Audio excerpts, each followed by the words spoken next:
আপনারাও একটি দুরূদের আমল করবেন। একটা দুরূদ শরীফের আমল বলবো, যে দুরূদ শরীফের আমলটা করলে 70 জন ফেরেশতা 70 দিন পর্যন্ত শুধু সওয়াব লিখতে থাকবে। বলেন সুবহানাল্লাহ। সবাই বলবেন আমার সাথে, জাযাল্লাহু আন্না, বলেন জাযাল্লাহু আন্না মুহাম্মাদান মা হুয়া আহলু। এই ছোট দুরূদ শরীফটা যে ব্যক্তি একবার পাঠ করবে 70 জন ফেরেশতা নিযুক্ত হয়ে যাবে। 70 দিন পর্যন্ত রাত দিন 24 ঘন্টা তার আমলনামা সওয়াব লিখবে। বলেন সুবহানাল্লাহ। আমলটা করবেন তো ইনশাআল্লাহ।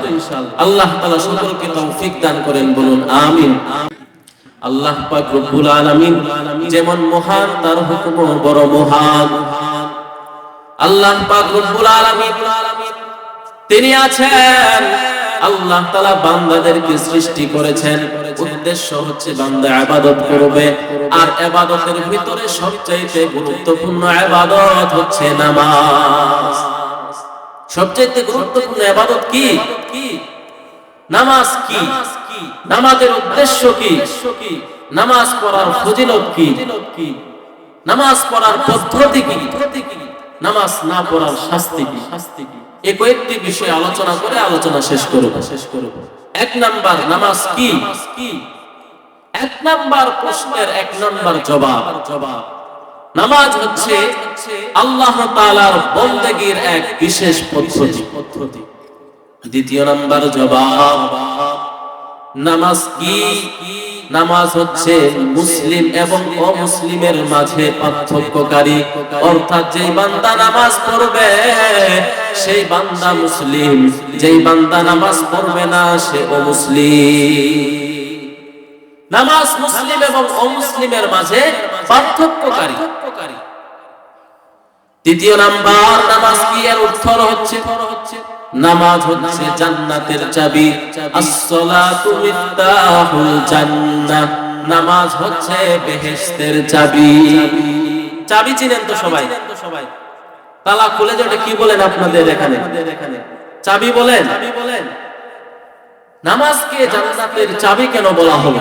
এর ব্যাখ্যায় তাফসিরে মুফাসসিরিনে কেরাম লেখেন, ওযু যেমন নামাজের চাবি, তেমনি নামাজ হচ্ছে জান্নাতের চাবি। মিফতাহুল জান্নাতিস সালাহ ওয়া মিফতাহুস সালাতিত তুহুর। ওযু নামাজের চাবি। খেয়াল করেন, চাবির ভিতরে দাঁত থাকে না? ছোট দাঁত থাকে, বড় দাঁত থাকে, ছোট বড় থাকে না? এখন এই চাবির একটা দাঁত ভেঙে গেল, তালা কি খুলবে? ওযু হচ্ছে নামাজের চাবি। এই ওযু নামক চাবির দাঁত হচ্ছে 4টা, যেটা ওযুতে 4 ফরজ। ওযুতে কয় ফরজ? 4 ফরজ। 1 নাম্বার, সমস্ত মুখমণ্ডল ধৌত করা। 2 নাম্বার, দুনো হাতের কবজি সহ ধৌত করা। মাথার 4 ভাগের 1 ভাগ মাসহ করা। দুনো পায়ের টাকপো সহ ধোয়া। খেয়াল করবেন, একটা চাবি যদি তার একটা ছোট দাঁত ভাঙার কারণে তালা না খুলে, এই ওযু যেমন নামাজের চাবি, 4টা ফরজ হচ্ছে 4টা দাঁত। 4টা ফরজ থেকে যদি একটা ফরজ ছুটে যায়, তার মানে ওযুর চাবির একটা দাঁত ভেঙে গেল। এই ভাঙা ওযু দাঁত দিয়ে নামাজের তালা খুলবে না। কথা বলেন ঠিক কিনা? তেমনি ভাবে বলা হয়েছে নামাজ হচ্ছে জান্নাতের চাবি। নামাজ একটা চাবি। এই নামাজের চাবিরও দাঁত আছে। এই নামাজের চাবির বড় বড় দাঁত আছে 19টি। কয়টি? এই 19টি হচ্ছে নামাজ ভঙ্গের কারণ। এর মধ্যে 1 নাম্বার হচ্ছে নামাজে অশুদ্ধ পড়া। নামাজ ভঙ্গের কারণের 1 নাম্বার কারণ কি? নামাজের অশুদ্ধ পড়া। আমরা যে আলহামদুলিল্লাহ পড়ি, সূরা মিলাই, এটা অশুদ্ধ পড়া নামাজ ভঙ্গের কারণ। তাহলে আমাদের কয়জনের সূরা শুদ্ধ হয়? তাহলে তো তালা একটা চাবির, নামাজ নামক চাবির দাঁত একটা ভেঙে গেল না? ছোট দাঁত আছে 13টা, যেটা নামাজের বাহিরে এবং ভিতরে 13 ফরজ। এর মধ্যে প্রথমই হচ্ছে শরীর পাক, কাপড় পাক। কয়জনের কাপড় পাক থাকে? যদি কাপড় পাক না থাকে তাহলে ছোট দাঁত একটা ভেঙে গেল। এই ভাঙা দাঁতওয়ালা জান্নাতের চাবি, জান্নাতের তালা খুলবে? কখনোই খুলবে না।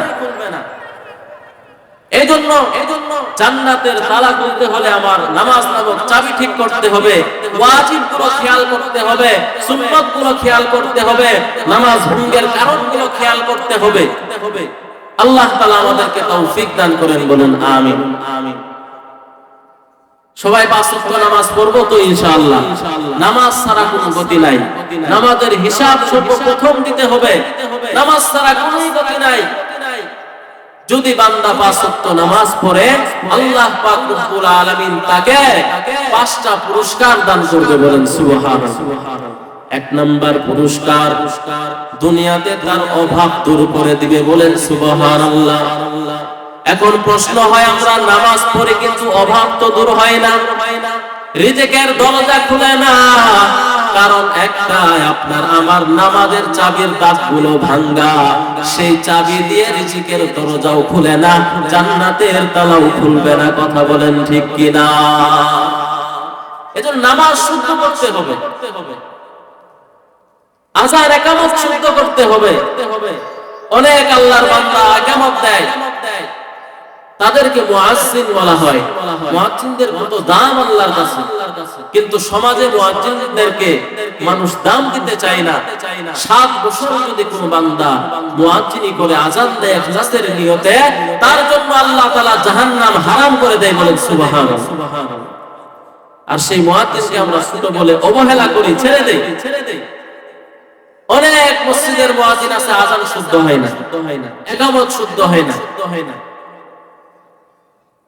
আমি তাবলীগ জামাতে গিয়েছিলাম মুন্সিগঞ্জে, সেখানে মসজিদে যাওয়ার পরে সেখানের যে ইকামতের অবস্থা, হাইয়া আলাস সালাতে হাইয়া আলাস সালাহ, হাইয়া আলাল ফালাতে হাইয়া আলাল ফালাহ। আরেক মসজিদে গেলাম, সেখানে হাইয়া আলাস সালাহ কো নাকি হালাল কোট হালাল কো, হালাল কোট হালাল, না হাইয়া আলাস সালাহ হাইয়া আলাস সালাহ, হালাল কোট হালাল, হালাল কোট না। আযান ইকামত শুদ্ধ করতে হবে। অনেকের কণ্ঠ ভালো, যেখানে টান নাই সেখানেও টান দেয়, হাইয়া আলাস সালাহ, এই টান দিয়ে তার আর মনে নাই কি বলবে, বলতেছে হাইয়া আলাস সালাহু আকবার, হাইয়া আলাস সালাহু আকবার হবে। আল্লাহ তাআলা আমাদেরকে সঠিকভাবে নামাজ আদায় করার তৌফিক দান করেন, বলুন আমিন। অনেক মুসল্লি আছে মসজিদে যায়, ইমামের ভুল ধরাতন। ইমামদেরকে শ্রদ্ধা করবেন, তাহলে নামাজ কবুল হবে, ইবাদত কবুল হবে। নতুন নতুন নামাজি বের হয়ে যায়। হাজী সাহেব হজ করে আসছে, হজ করে আসার পর নামাজ না পড়লে তো আর হয় না, মসজিদে গিয়েছে নামাজ পড়ার জন্য। হঠাৎ করে ইমাম সাহেব সেই দিন নামাজের ভিতরে একটু ভুল করে সাহু সেজদা দিয়েছে। নতুন হাজী সাহেব ডাক দিয়ে বলে, ও ইমাম সাহেব, মক্কা মদিনায় নামাজ পড়ে আসলাম, এমন নামাজ তো দেখি নাই যে আপনি সাহু সেজদা দিলেন।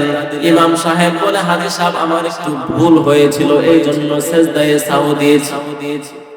আল্লাহর কি কাম করে তিনি ইমাম সাহেব আসতে একটু লেট হয়েছে। সব মুসল্লি ধাক্কায় দিছে, হাজী সাহেব আপনি নামাজ পড়েন, নতুন হজ করে আসছে। তো হাজী সাহেব নামাজে দাঁড়ায় গেছে, ইমাম সাহেব পরে এসে ইক্তেদা করছে। আল্লাহর কি কাম, সেদিন হাজী সাহেবও সাহু সেজদা দিয়ে ফেলেছে। ইমাম সাহেব নামাজ শেষে বলে, কি ব্যাপার হাজী সাহেব, আপনি সাহু সেজদা কেন দিলেন, কারণটা কি? হাজী সাহেব বলে, আমার একটু ভুল হয়েছিল, এই জন্য সাহু সেজদা দিয়েছি। ইমাম সাহেব বলে, কি ভুল হয়েছিল? বলে, ইমাম সাহেব, তৃতীয় রাকাতে আমি একটু পাক মারছিলাম, এই জন্য সাহু সেজদা দিলাম। কত বড় নামাজি সে, তৃতীয় রাকাতে পাক মেরে সাহু সেজদা দেয়। বলেন তো, পাক মেরে সাহু সেজদা দিলে নামাজ হবে? এজন্য ইমাম সাহেবদেরকে ভুল ধরবেন না, তাদের থেকে শেখার চেষ্টা করবেন। আল্লাহ পাক রব্বুল আলামিন আমাদেরকে তৌফিক দান করুন, বলুন আমিন।